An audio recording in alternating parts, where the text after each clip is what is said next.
So if you're watching the national championship game, you may have noticed that in the last 5 Clemson offensive drives, they ended with correctable issues from Trevor Lawrence. So he was inaccurate, he had bad mechanical issues, and he just made plain mistakes. And I talked about this a little bit in another video in this series, but today I'm going to show you what happened in those last 5 drives on the last play.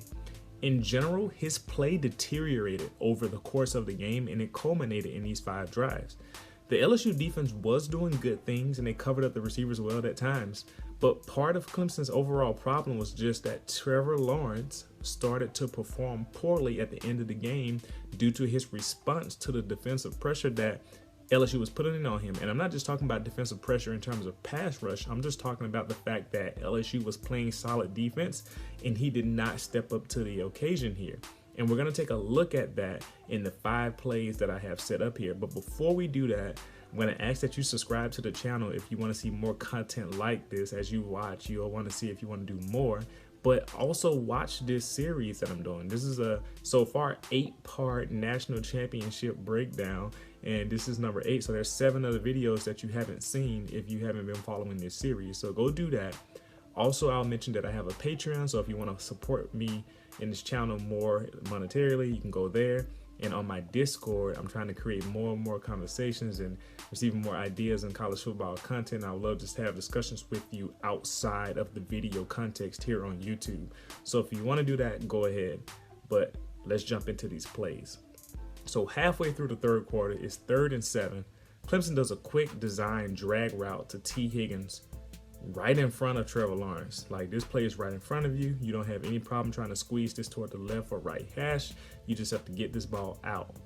The pocket is clean in front of Trevor Lawrence. That's important here because instead of stepping up into this pocket, he actually throws the ball while taking kind of a step back, and you can tell this by how his body is leaning backwards in the torso area, and his arm is the only thing that's coming forward when he releases the ball. That's really bad, and it shows in the result of this play because the ball is too high and it's behind T. Higgins. So your ball has no reason being at T. Higgins' head. He's a 6'4" wide receiver in this case, and it's on a drag route. And why is it behind when the player is only 2 feet in front of you? What Trevor Lawrence should have been doing here is stepping up into the pocket because it would have wasted a little bit more time. And the reason why that's important is because you would have given T. Higgins time to clear the field in front of you, gotten past Grant Delpit, who was underneath covering the running back, whoever that was beneath, and the DB that was behind him. So it gives him the second to continue running to the left. And then you want to throw the ball out in front so that T. Higgins keeps running. So he catches the ball out in front, and he's able to keep running, and he has a chance then to get the first down. The way Trevor Lawrence threw this ball now, even if Higgins caught it, he's probably tackled before he even gets there. That's the type of play you cannot have when you're trying to win a game and you're down. So let's go to the next play. It's like the last, 4 minutes in the third quarter here, and it's 3rd and 16. 4 wide. Look at the far right wide receiver, who I believe is either Justin Ross or T. Higgins over there.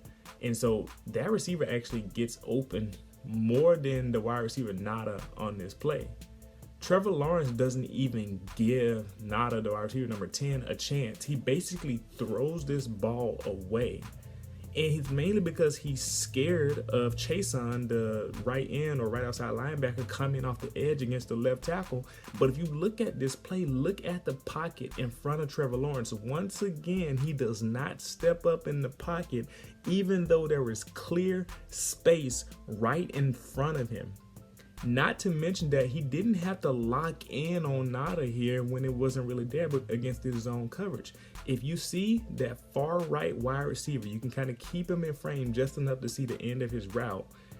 Whoever that is, whether it's T. Higgins or Justin Ross, they were running a post route against man-to-man coverage. That's really hard to cover when your receiver is that big. And if you see that little frame of the play right before it cuts out, they're actually open. And they could have run for a first down, but Trevor Lawrence misses that completely, and he doesn't give his guy a chance to get him a first down. So nothing more to be said. I'm not doing my usual hardcore long breakdowns on each play. I'm just showing you these quick hitters so you can pay attention. The next play, this is the last minute of the third quarter. You get some momentum before the fourth quarter starts. You can put your forwards up. It's 3rd and 12. They go 4 wide receivers again, 4 wide again here. Justin Ross is on a deep out route. Okay, that's fine, 3rd and 12. You might get 10 yards here. You can maybe go for it on 4th down. With all that said, Trevor Lawrence throws his ball too high and too late. So you're seeing another trend here as the game goes on and his play deteriorates. He starts throwing the ball too high because his mechanics are down, and he's holding on to the ball too long because he's shaking up and won't get rid of the ball. You have to just plainly do better here. Trevor Lawrence should know, as a pro-style quarterback with some running skill, you know, as a guy who wants to hit his receivers in stride and go to the NFL, you should have been throwing this ball as soon as Justin Ross makes the cut to run the out route. He waited until Justin Ross cuts and starts running toward the sideline. There is no way Justin Ross is going to have time to catch that ball and at least try to fight for the first down.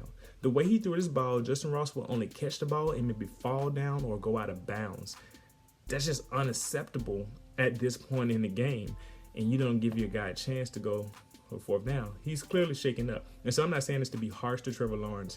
I'm just showing you how this type of play doesn't set you up for success. And this is something that he can learn from. I'm pretty sure Dabo Swinney, Tony Elliott, all those guys, they talked with him and saw this footage, and he was kind of disappointed in it, as you saw later on in the game. As the way he was looking as it ended, he knew that he could have played better. And it's just, you can really see it when you look at all of these plays back to back to back to back. The 4th play here, man, it's about 10 minutes left, or 10 and a half minutes left in the 4th quarter. It's 3rd and 26. I already did a breakdown of this play in a previous video. Go check that out. It was called Trevor Lawrence, you know, basically he's mechanically unsound. At least I put that in the thumbnail. So I already did this. I'm going to only talk about this a little bit. Justin Ross is open. Plain and simple. He's open. Trevor Lawrence escapes the pocket to the left, has time to reset himself, and he kind of does it a little bit to put himself in a better mechanical position, but he just flats out throws this ball too low. The ball goes into the ground and is behind Ross. So you put it low and behind again. So he escapes the pocket and he's still inaccurate as he's gotten away from this pressure that has him shaken up. This is a 1st down, honestly, if he throws the ball in front and at the appropriate height for the receiver. What more can I say? This last play is not really Trevor Lawrence's fault, but I think this sums up the day that he had. Trevor Lawrence, quite simply, has no one to throw to, or he decides, oh, I see open space. He decides to scramble. Fine. It worked against Ohio State, and he even starts to get yards here. But then he gets hit. The ball pops out, and it's a fumble. If that didn't just signify that today wasn't your day, after that play, you realize that today wasn't your day. And Clemson that was it for them. It was LSU's time. I was saying that ever since they beat Alabama. I figured LSU was going to win the national championship, and this was actually the game I called, LSU versus Clemson. And you see why. It just wasn't their time. This type of play overall from Trevor Lawrence is going to result in a loss every time against a team of this magnitude. You can get away with this against some lesser teams or teams who aren't in an elite category like you are. Clemson has the type of talent and the type of coaching staff to where they're an elite college football team. And some of the mistakes they can get away with against teams that can't quite match up with them, they can't get away with against teams who can take advantage of those mistakes. So you're going to lose every time, in most cases, when you play against teams like this. Trevor Lawrence was clearly out of sorts, and they didn't stand a chance once he got like that. Early in the game, he wasn't like that. He actually was doing fairly well. He was doing okay. They got behind, and it just slowly, LSU's defense started to turn up the pressure on him, and he started to struggle. That's a concern that he's going to have to address in this offseason. Dabo's going to work with him, like I said. But that's one of the reasons why they struggle so much, why they had problems down the stretch in this game. If you enjoyed this content, feel free to share this on Reddit, Facebook, Twitter, on all of those. I'd love to just get more engagement on my videos and see what more people have to say and hear more feedback. But also, I want to hear what you guys want to say. What do you think Trevor Lawrence's main issue was? If you don't agree with what I said, or if you do agree with what I said, what play kind of stood out to you the most? Go ahead and put that in the comment section below. And I also want to ask you, what do you want to see next from me? If you want to see me continue to break down the series, if you want to see me do some recruiting videos or about players who are coming in. I'm thinking about doing a Bryce Young video. I probably will do a Bryce Young video, just kind of showcasing what I think, and then we'll go from there. But anyway, thank you for watching. I'll see you next time.